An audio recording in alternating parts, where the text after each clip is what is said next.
Welcome back. You're brave to go on. We're in the next chapter now.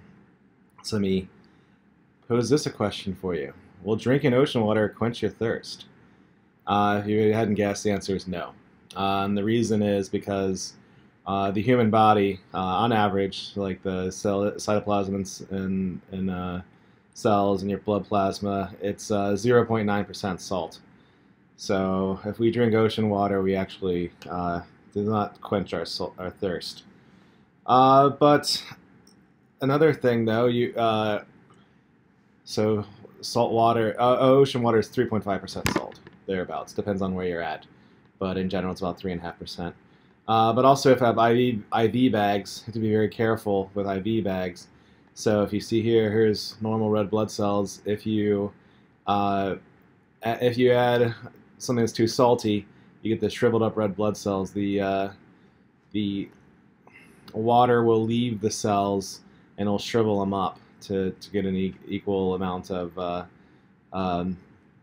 salt concentration. And if you put distilled water, you can get your red blood cells to burst. See, they can the hypo means less, hypoosmotic. You can get the red blood cells to start to swell and even burst. So why all this happen? Well, this is osmotic pressure. So we're going to get into this and other things in this chapter. So we should start talking about some solutions. What is the definition of a solution? A solution is a homogeneous, both are proper or okay ways to say the word. I kind of switch back and forth, like either and either, I guess. But a homogeneous mixture of two or more substances, pure substances, and some definitions. Solvent is the most, and solute is the least. So the solvent is what does the dissolving. The solute is what is dissolved. So most of the time we think about liquid solutions, but there's other types of solutions. There's gas solutions. So air is a gas solution. You can get a gas dissolved in a liquid, so something like fizzy water. You can get two liquids dissolved, something like an alcoholic beverage, and you can get a solid dissolved in liquid like salt water.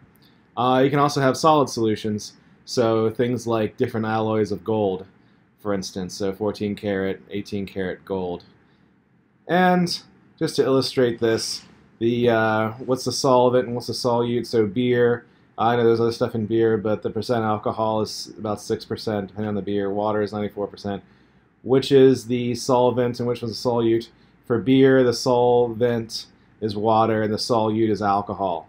But then if you go up, eventually you get to absinthe, which it can be 70% alcohol. Now the alcohol is the solvent and water is the solute. So it's just whatever you have the most of. And why do things dissolve? We're talking about this later, but I want to talk about it now. It has to do with something called entropy. Entropy is the amount of disorder. It's actually just probability. So it's plain old probability. We'll talk about it later. But the universe goes towards more disorder. So naturally, the universe is increasing in disorder. And there's two definitions for entropy. One is the irreversible heat transfer over temperature. And also, you can calculate directly with the equation RT, natural log of the number of states. The omega is the states. So RT, that's for the macro. For the individual states, you can use what's called the Boltzmann constant. The gas law R is just the Avogadro's number times the Boltzmann constant. So, and also gives us a definition. So the second law of thermo is entropy is always increasing. The third law of thermodynamics is that the entropy of a perfect crystal at 0 Kelvin is 0. And that helps the definition because a perfect crystal only has one state, and if it's at 0 Kelvin, it means it's not moving, that there is no entropy for that, meaning that there is only one state available, and that is occupied.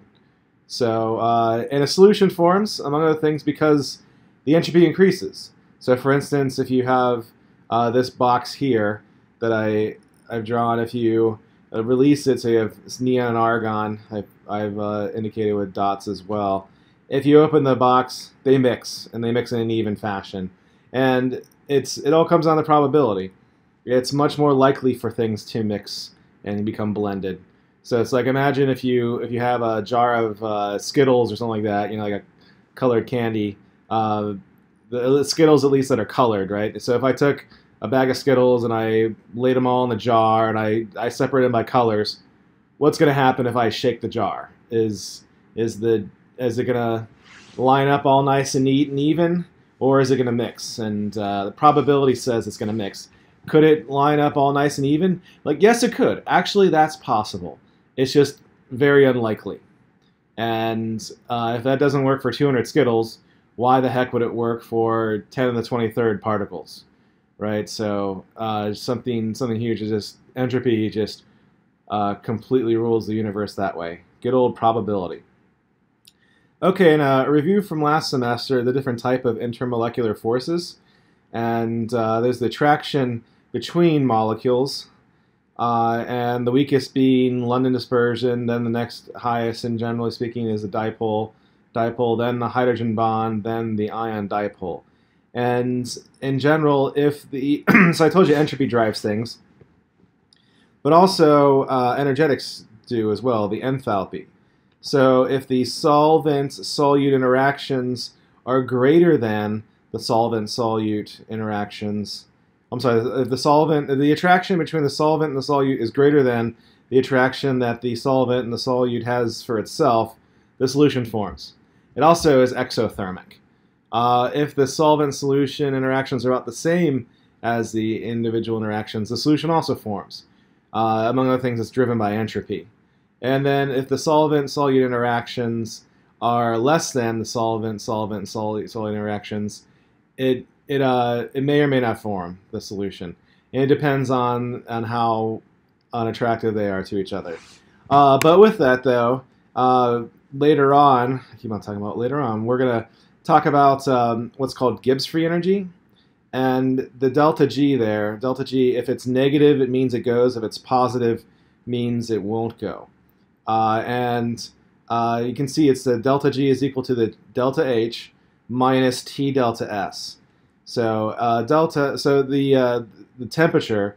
So if the entropy is increasing at a high enough temperature, entropy will overcome this term, and it'll happen even if it's energy unfavorable. So you can get some things like that. That's things I don't necessarily like to mix, but if you heat them up enough, they will. And that's based off of the entropy, specifically the T delta S term overtaking the enthalpy attraction term. And in general, so this is a general rule, like dissolves like. So polars mix with polar compounds, nonpolar mix with nonpolar compounds, and nonpolar do not mix with polar compounds. And the reason, so like this graphic, I am using my limit of my artistic ability. Everyone probably knows that oil and water don't mix, and but to this oil molecule right here, it loves water. So good old electron cloud right here. It really likes water versus here's another like oil molecule. Oil molecules are long, and they're usually hydrocarbons, so they're a long hydrocarbon molecule. But the electron clouds they're like, well, there's this other oil molecule, and I can engage in, and so I'm a negative electron, and then I'm going to induce a dipole in there with my London dispersion force. Like, ooh, that's an attractive oil molecule. But you know what's much more attractive? Water. Water has this hydrogen bond permanent dipole here, and this electron cloud really is longing for that positive charge. And when the oil molecules, when you mix oil and water together, the oil's happy. Like, hey, I like that positive charge on your water molecules. Water molecules, though, are like, hey, oil, you're getting in my way.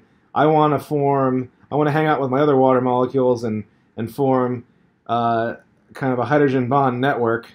And you've crashed the party. Get out.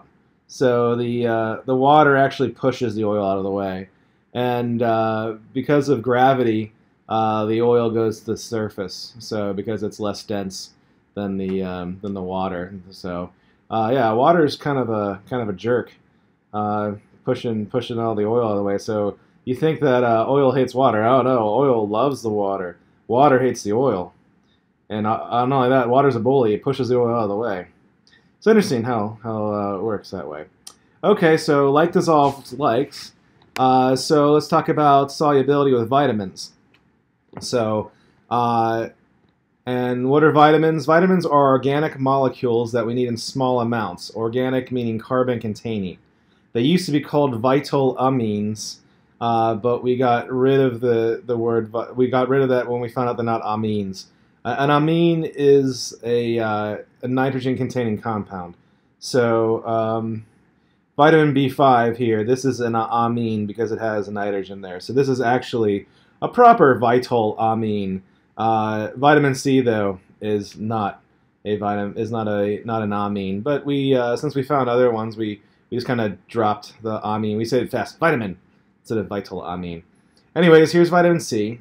And is this soluble?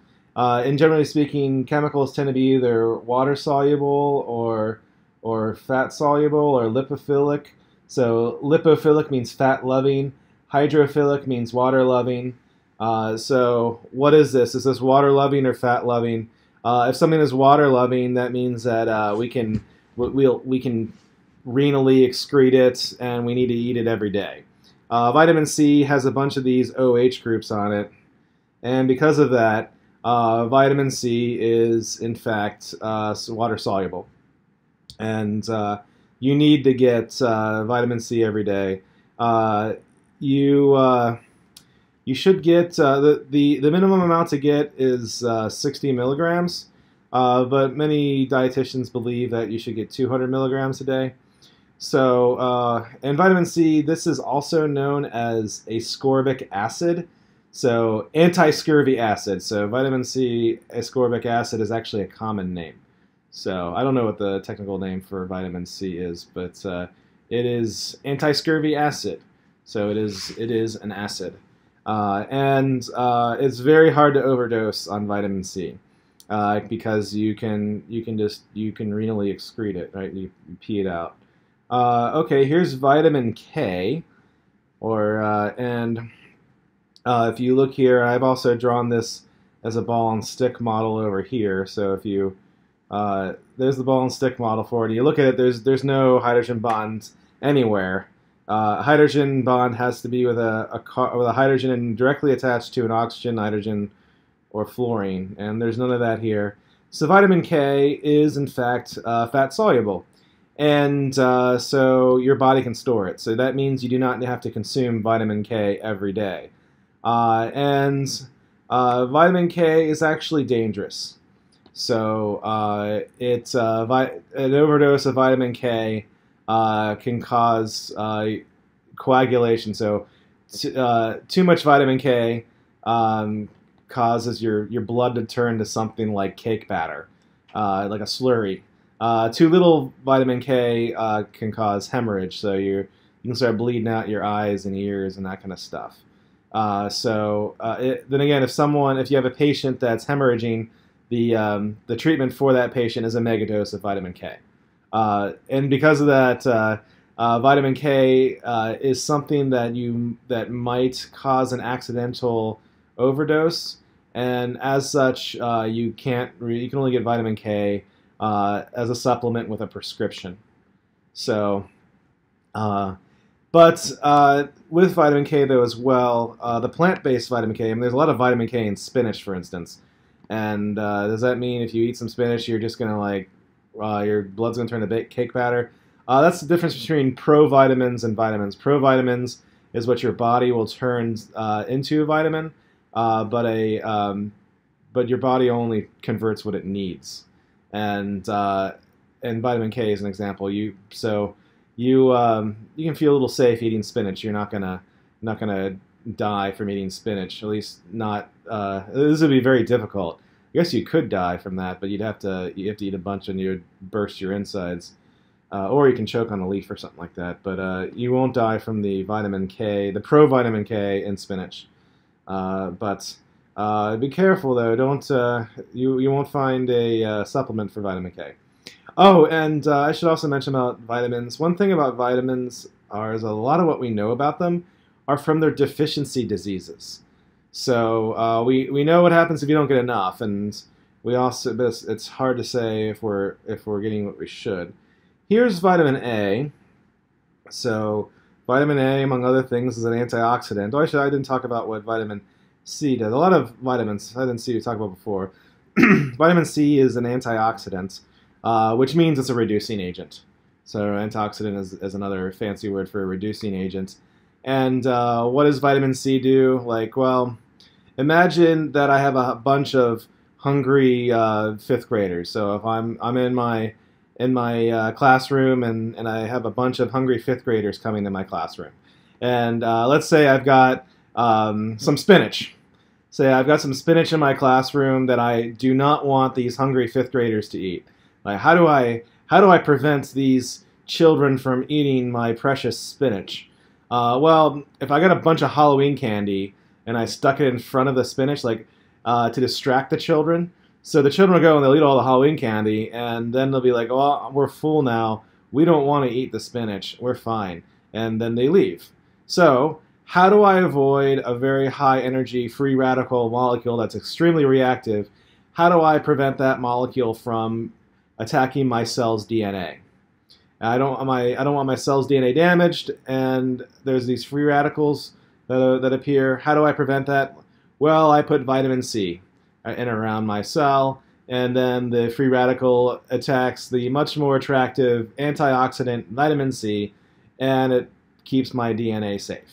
So that's what vitamin C does. It's our body's primary antioxidant. Vitamin A is also an antioxidant, but we also use it in our bodies for our vision. It's also known as, the name of the molecule is retinol. And vitamin C, the deficiency disease for vitamin C is scurvy. The deficiency for vitamin A is night blindness. You can't see in the dark if you don't get enough vitamin A. But anyways, vitamin A does have an OH group here, so it has some hydrogen bond network, but the rest of this is all a hydrocarbon. And because of that, vitamin A is in fact fat soluble. This one OH, just because something has an OH on it doesn't mean it's going to be soluble in water. Cholesterol is another molecule that's it's an alcohol, but it's very fat loving. And vitamin A is fat soluble. Also, vitamin A, you can get acute toxicity from vitamin A. Apparently, one of the best sources of vitamin A, so much that it'll kill you if you eat it, is a polar bear's liver. So apparently, polar bear liver is very rich in vitamin A. And if you eat a polar bear's liver, you will die from acute toxicity of vitamin A. So you can get too much vitamin A as well. But there is the provitamin for vitamin A is called beta carotene, and that is completely safe. You can eat so much beta carotene that it can turn your skin and your fat orange. So your body can hold that much, and it's not toxic. So stay away from the polar bear liver and eat more carrots. So take home with that. Okay, and then vitamin B5. Vitamin Bs, there's a whole bunch of them. They do different things. Vitamin Bs kind of help your nerve cells and your way that we process energy. Helps that work. That's a very loosely generalized description of vitamin Bs. But if you look at them, you have OH groups here. You got an NH group there, and another OH group. Oh, there's another one there. And because of these hydrogen bonding sites, vitamin B5 is in fact water soluble. And generally speaking, all B vitamins are water soluble, so we need to eat those in small amounts every day. So vitamin C and vitamin Bs, these are water soluble. Vitamin A, D, E, and K, those are fat soluble, so our body can store them. And I didn't talk about E. Vitamin E is the fat soluble antioxidant. It's like vitamin C, but it's for fatty tissues. And lack of vitamin E gives you kind of scaly skin, similar to scurvy. of sorts. Vitamin D deals with our body's ability to put calcium and magnesium in our bones. And the deficiency disease for vitamin D is called rickets, where your bones get very bendy. It's almost impossible to overdose on vitamin D or vitamin E. Vitamin Bs are very hard to overdose on as well because they're water soluble, but you can over time. So just because you can take some of these things you like you can take a huge percentage of vitamin Bs and Cs. That doesn't mean that you should do that as often though. That can cause other problems as well. So mega doses over a long term are a bad idea. So look at this molecule. This is beta carotene. Is it fat soluble or water soluble? It's fat soluble. I already mentioned that before. Let's look at something else here. This molecule is known as lysergic acid diethylamide, also sometimes called acid, also sometimes called LSD. Is this water soluble or fat soluble? And it has one NH group there, but for the rest of it, it is not water soluble. This is fat soluble, so this molecule can be stored in your body. And that's one thing with certain drugs. So certain cannabinoids, for instance, they can be stored in your body. And also like their chemical drug called PCP, that can be stored in your body as well. And PCP is dangerous because there's a phenomenon called a flashback, where if you're burning your fat, you can release the PCP back into your system, and then it can cause some of the effects of the drug. PCP is a category of drugs called dissociative anesthetics. So they disassociate certain sensations from what their function is. Well, especially pain.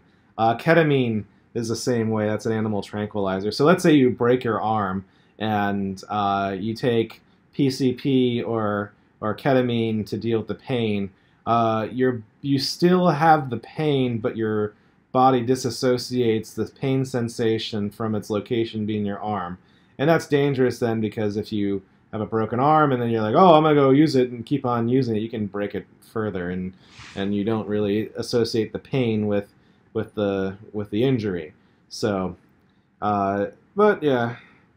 And also, I mentioned storing drugs. So cannabinoids from cannabis, they can be stored as well. They can, in certain phenomena that people report. I personally, I've never taken drugs, so I just know it academically, I guess. But it's a phenomenon called reverse tolerance. So people that are habitual users of cannabis report that, like, well, it takes less and less and less for me to get my desired sense of euphoria. Why is there a reverse tolerance? And tolerance, generally speaking, if your body gets used to the amount of drugs that you're using, and then the effect goes down, so you need to use more and more. That's a phenomenon called tolerance, but it seems to go the other way around for cannabis. And the answer is because your body's storing it. Your tolerance is going up, but your body just isn't getting rid of it, so it's still there. And then that's the phenomenon is from that. It's from the fact that the drugs haven't left your system yet. So, interesting stuff. Okay, last thing I'll talk about is the alcohols. So you can see here, methanol with one carbon. It is miscible. It means it's infinitely soluble in water. It means that it'll mix in any ratio. And but methanol also does not mix in hexane. So the hexane is nonpolar. And then ethanol. This is stuff that you drink for alcoholic beverages. Ethanol is strange because it's you can mix it with both water and nonpolar. So we put alcohol in our gasoline, for instance. So methanol sometimes goes in gasoline. So it's miscible in nonpolar as well. So ethanol is a interesting molecule. Same thing with propanol. So more frequently you see is isopropanol or rubbing alcohol. The rubbing alcohol drawn here, it just has the OH on the middle carbon instead of the end. But that's isopropanol. That's the rubbing alcohol. And of all these, I mean, you can drink ethanol moderately, I hope. But methanol you should not drink, and propanol you should not drink. I've never consumed propanol. Apparently, it gives you a very bad hangover.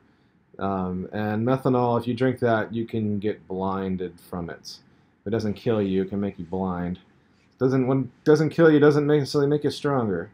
Butanol is with 4 carbons, and now we get to the point, you see the extra carbon chain that it's not very soluble in water, and pentanol is even less. But they do mix in fatty tissues, so they're fat soluble. Butanol is of particular interest because we're looking to use it as a fuel replacement. So because it's similar to gasoline as far as performance and that kind of thing. So we're looking at butanol as perhaps replacing gasoline one day as far as an alternative fuel. But we haven't quite figured out how to make it effectively in large quantities. So still working on that, but maybe in the future. And why is butanol looking at it? Because of the energy that's in it. Methanol's got 44% of the energy of gasoline. Ethanol has about 2/3, so 67%.